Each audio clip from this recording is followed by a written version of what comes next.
Vasily Degtyaryov, father of Soviet firearms. Introduction.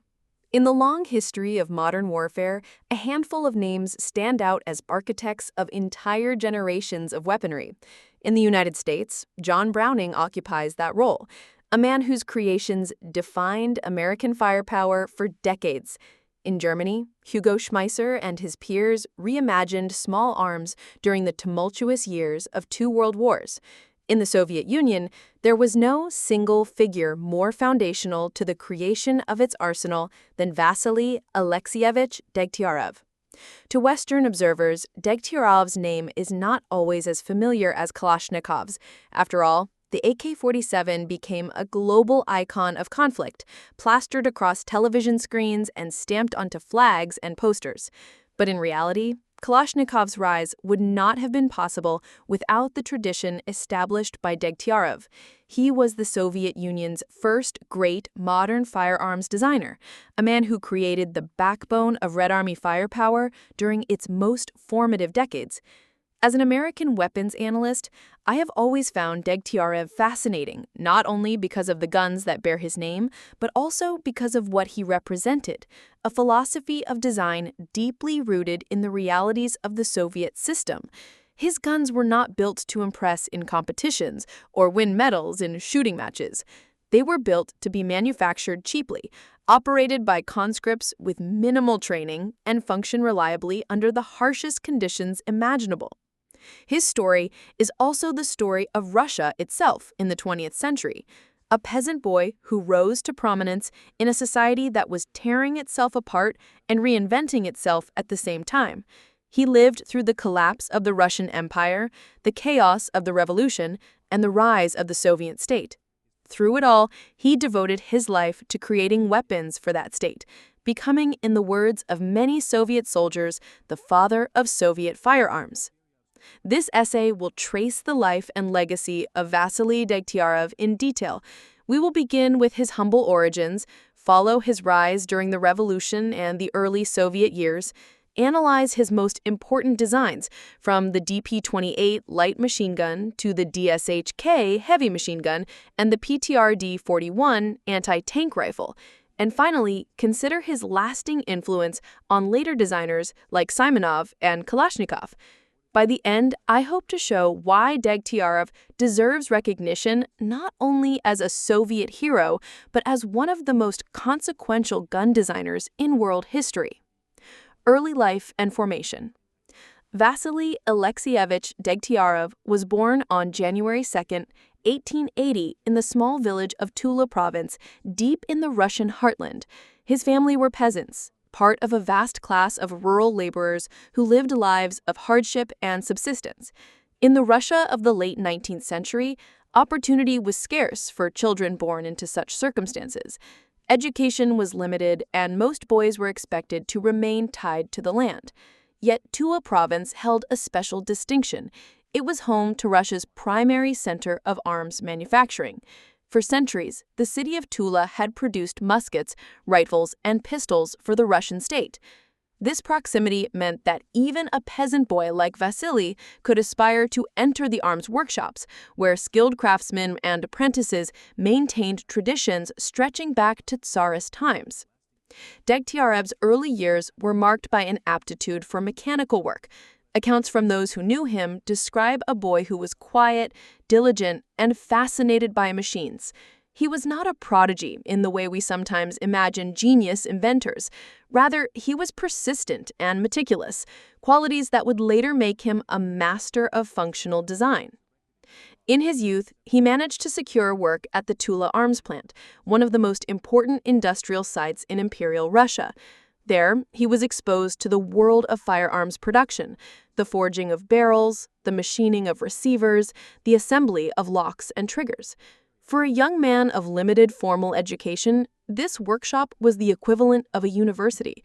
He learned not from books, but from the rhythm of hammer-on steel and the careful guidance of older craftsmen. By the turn of the century, Russia was entering a period of upheaval. The Russo-Japanese War of 1904-1905 had revealed the weakness of the Russian military, both in terms of organization and equipment. Degtyaryov, working within the arms industry, witnessed firsthand the desperate need for modernization. The Mosin Nagant bolt-action rifle had been adopted in the 1890s, but production bottlenecks and design flaws highlighted the challenges of mass arming a vast empire. For Degtyaryov personally, these years were formative. He was not yet designing weapons of his own, but he was absorbing the lessons of industrial firearms production, the importance of standardization, the challenges of metallurgy, and the balance between complexity and mass production. It is no exaggeration to say that his later design philosophy, favoring simplicity, ruggedness, and ease of manufacture, was born in these years of watching Russia struggle to arm itself effectively. The First World War only deepened this lesson. As Russia mobilized millions of men, its arms industry staggered under the pressure. Shortages of rifles and machine guns were chronic. Frontline soldiers sometimes went into battle without firearms, expected to pick them up from fallen comrades.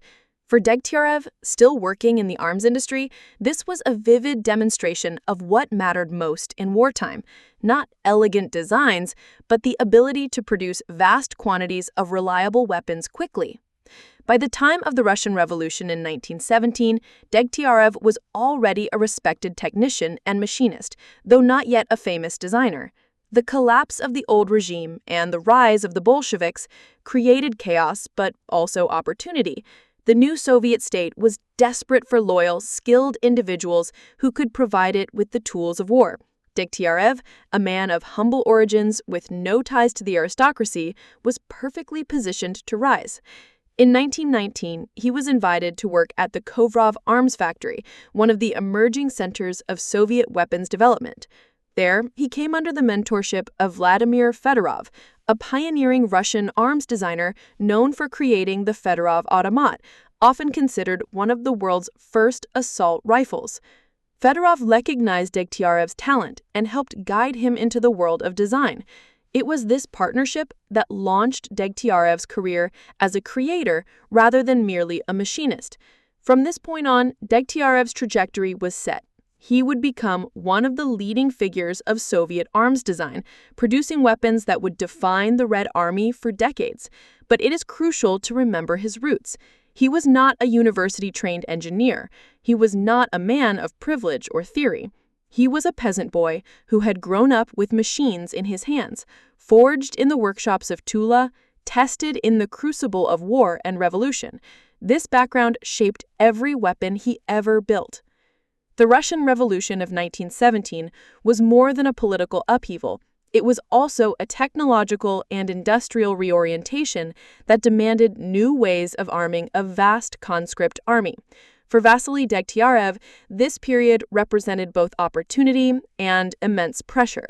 As the Tsarist system collapsed and the Bolsheviks fought for survival, the demand for reliable weapons surged.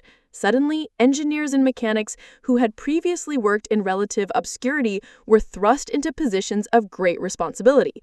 Degtyaryov was one of those men. The Revolution and Civil War. The end of the First World War coincided with the beginning of Russia's internal conflicts. The Bolsheviks were facing White Army forces, foreign interventionists, and internal uprisings. Ammunition was scarce, weapons were outdated, and the infrastructure for mass production was fragile. In this crucible, the Soviet government needed to modernize its armaments rapidly.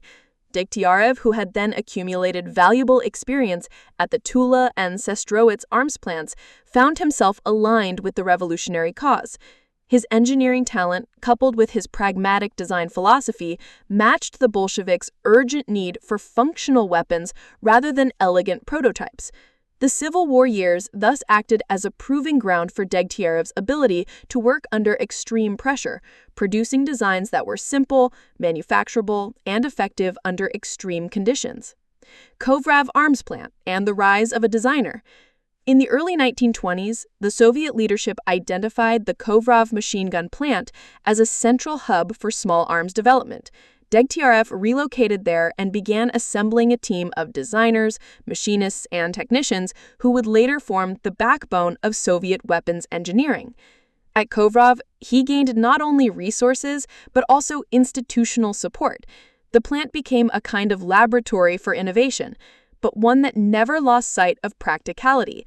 Unlike in the West, where private firms competed to sell weapons to governments, Soviet engineers were essentially state employees tasked with fulfilling strategic directives.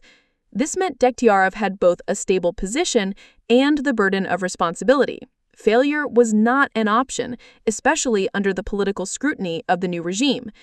It was during this period that he began developing his most famous creation, the DP-28 light machine gun, which would go on to define Soviet infantry tactics for decades, becoming the Soviet Union's chief of small arms. By the late 1920s and early 1930s, Degtyaryov's reputation had grown immensely. His DP-28 had shown great promise in trials, earning him recognition from the Red Army.